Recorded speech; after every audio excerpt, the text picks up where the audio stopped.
In an earlier video, I spoke about what kind of catastrophes we should prepare for. In this part 2 video, we will talk about the what and the how.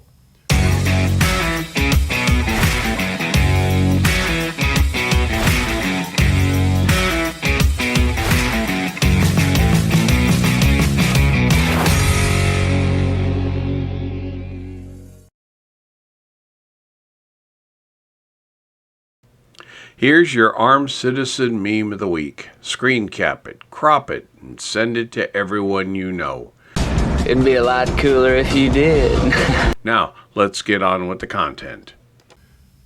To start off with, this is my opinion, backed by 30 years of experience. I was prepping for Y2K while many of you were in diapers. I am not an expert. I don't have all of the answers. I don't even have all of the questions. That being said, for subjects like this, I do a lot of research, thinking, and testing before I open my mouth. And with everybody else, my opinion and $7.85 will get you a hot cup of caffeinated liquid. Now, this is a high-level overview and is in no way complete or comprehensive. I can't cover in a couple of videos what some other channels have been going on for years about. I'm doing this to get you started and offer a general direction for you to head off on. The rest is up to you. If you think the continued existence of yourself and family in the face of a disaster is important, I strongly encourage you to pay attention, take notes, and then get to researching. Be careful. Buy nothing survival related until you have done your research and asked questions of those who know more than you. My advice to you here is to avoid the panic YouTube channels, the ones who proclaim you need these 7 tools or do this to not die. Or at least view them with a healthy dose of skepticism, because when you're scared, you make bad decisions. Some of these channels do a very good job at scaring those who don't know. Beware of the channels that mention websites where you can buy what they're talking about. Read and learn, then cogitate, meditate, and pray on it before you move. But start moving. Here is a chilling phrase that you need to take to heart. Preparation only buys odds, not guarantees. You can have everything you need, do everything right, and still come up short. Never forget that. To be frank, most preppers prepare too much. They prepare for the absolutely worst case scenario that has a 0.1% chance of happening, and the one that we probably won't survive anyway. The good news is the lesser catastrophes are mostly covered by the maximum prepping. To recap, the 4 types of catastrophes that we can have in our life are personal, local, regional, and Tiwanki, or the end of the world as we know it. The first 3 have a significant chance of occurring. In fact, they happen on a regular basis. Frankly, you probably don't want to survive the 4th. Your scope and scale of preparedness is going to be determined by several factors. The 2 biggest is where you live and the number of people and animals you have under your protection. First of all, do you live in an urban, suburban, or rural area? You can be a lot more prepared if you live on several acres in a rural area than if you're living in a studio apartment in a downtown high-rise. The other variable is how many people are there in your plan. Yourself, obviously. Boyfriend, girlfriend, spouse? Children. Do the children live with you or at the ex's? Are you going to let the ex in? How about parents and siblings? Extended family? Friends? Decide who's in and who's out now before the crisis so you can scale your supplies appropriately. So, what are the priorities and items we should work toward acquiring? Obviously, food and water are first. The absolute first is water. We can go for days without food, some of us more than others, but we can only go hours without water. The experts say you will expire from no water intake after 3 days, and that is medically true but contextually incorrect. Your brain is mostly water, and when you have a dehydrated brain, that compromises your cognitive abilities. In other words, when you get dehydrated, you get slow, desperate, and stupid. Being stupid in a crisis usually leads to your untimely demise. Clean and safe water will always be your number one priority. As long as the tap runs safe water, you're golden. If it doesn't, you must always be collecting. A, B, C. A always be B, C closing. Always be closing. Always be closing. Store at least a week's worth of water, minimum. Factoring the minimum consumption for drinking and sanitation is 1 gallon per person per day. Have a water bob for every tub in your house. Don't forget the 30 to 50 gallons of water in your water heater. You must also have the capability to filter, boil, and chemically treat unknown water. Getting sick from bad water is the fastest way to get dead in a crisis situation beyond having no water at all. Check out the prepper channels on how to address this issue. Second is food. Most people need about 2,000 calories a day, more if you are exerting yourself. Here is where taking the time to study and understand the basics of sugars, carbohydrates, protein, amino acids, vitamins, and all the rest on nutrition is critical. You need to understand what a balanced diet is and what happens if you have too much of one thing and not enough of the others.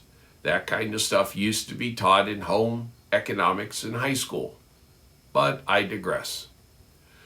The one thing to do here is document what you normally eat.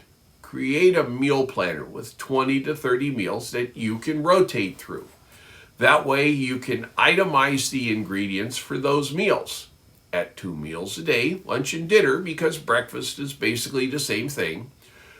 Over the course of a month, you'll only have to eat any given meal twice. If you have a variant for every meal, such as chicken rather than beef and so on, you'll double the number of meals. A meal planner also lets you hit the grocery store with a plan instead of this looks good. You'll save money because when the grocery store puts something on sale, you can get the whole month's worth of that ingredient instead of just a little bit and then pay the non-sale price later.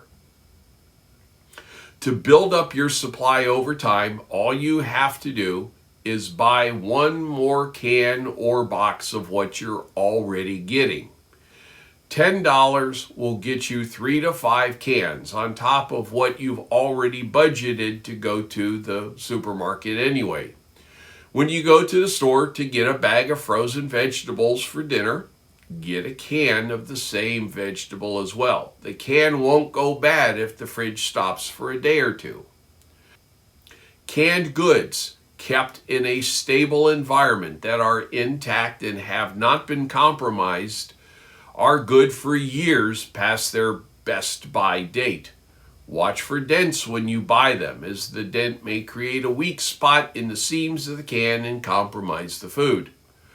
Also, canned goods are already cooked and can be eaten straight out of the can. And they have liquid you can drink. Keep with the 1 can more or box routine until you have the ingredients to make 90 meals per person in your plan. That's 3 meals for a month. If the cavalry is coming, they'll get to you before you run out, probably. Also, look into storing several pounds of flour, or for longer storage, wheat berries and a wheat grinder so you can make your own flour. The wheat berries, properly stored, can outlast flour by a country mile. Making unleavened, pan-baked biscuits is simple and easy. Making baked bread is not that hard either, just a bit time-consuming. And a simple biscuit with a warm can of soup is comfort food in a stressful situation. Bread, as our ancestors made and ate it, was a healthy and major part of their diet.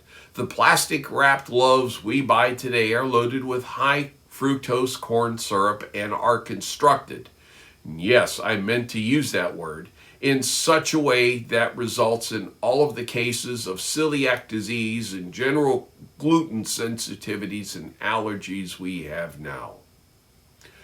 Learning about the why and how of making bread the really old-fashioned way is something we should all do for our daily health. That's another subject that is outside this discussion. My point here is learning to make healthy and nutritious bread can sustain you, survival situation or not. If someone you know has celiac or gluten sensitivities, let them try real homemade sourdough bread made from an ancient grain like einkorn and see if that helps. Now, here's a don't. Do not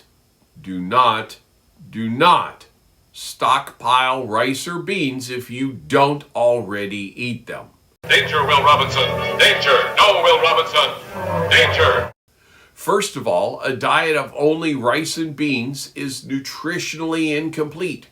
It lacks many things like critical amino acids that your body needs to survive. Rice and beans are supplements, not staples. Second, preparing real rice is different than preparing Uncle Ben's or rice-a-roni.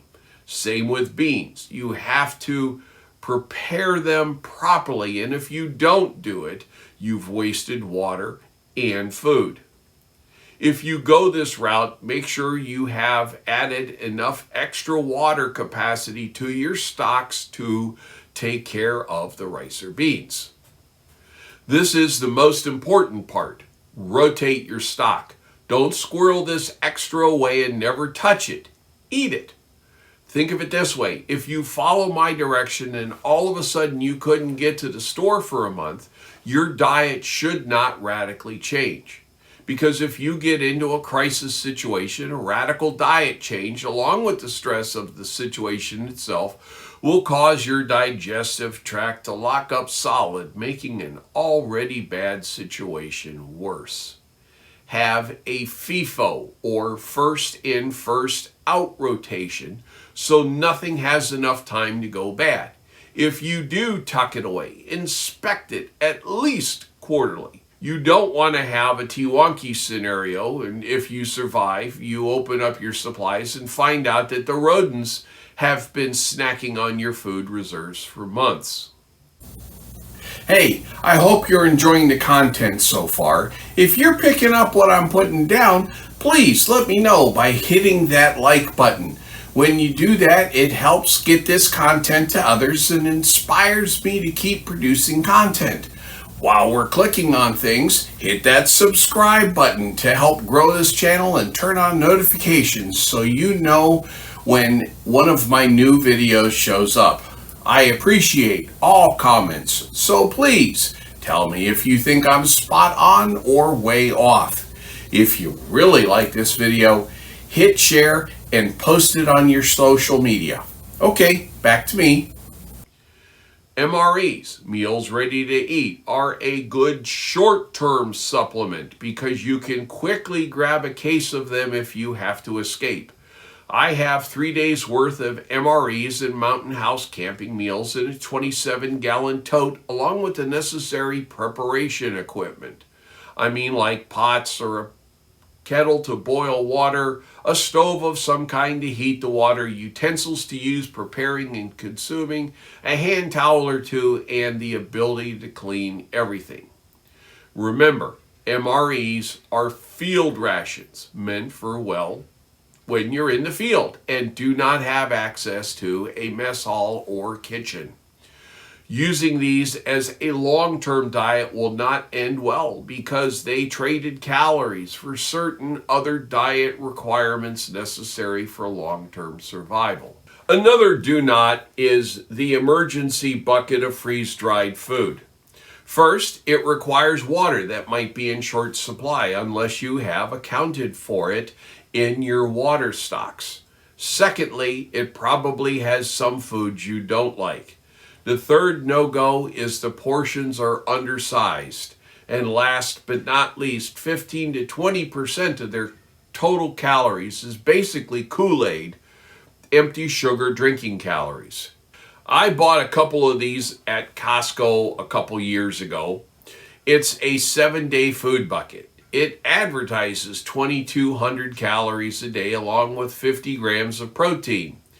I did the fine-toothed comb thing over the food labels while doing research for this and came up with a daily amount of 1,640 calories and 34 grams of protein. If I leave out the Kool-Aid, that's 1,390 calories a day. Looking up my recommended daily allowances, I'm supposed to have about 2,000 calories and 56 grams of protein daily, which means that if this is all I have, I'm only getting 70% of the calories I need and only 60% of my protein, right when I'll need more calories than protein the most. The downside to any freeze-dried food is they also have mountainous amounts of sodium, which will probably make you extra thirsty when you have a restricted water supply. You might want to take that into consideration as well. When I talk about backup utilities, I am talking about electrical power, cooking and heating gas, and vehicle fuel, since we've already covered water. For me, if the power goes out, I have a 27-gallon tote full of extension cords and a laminated sheet indicating how to wire my house.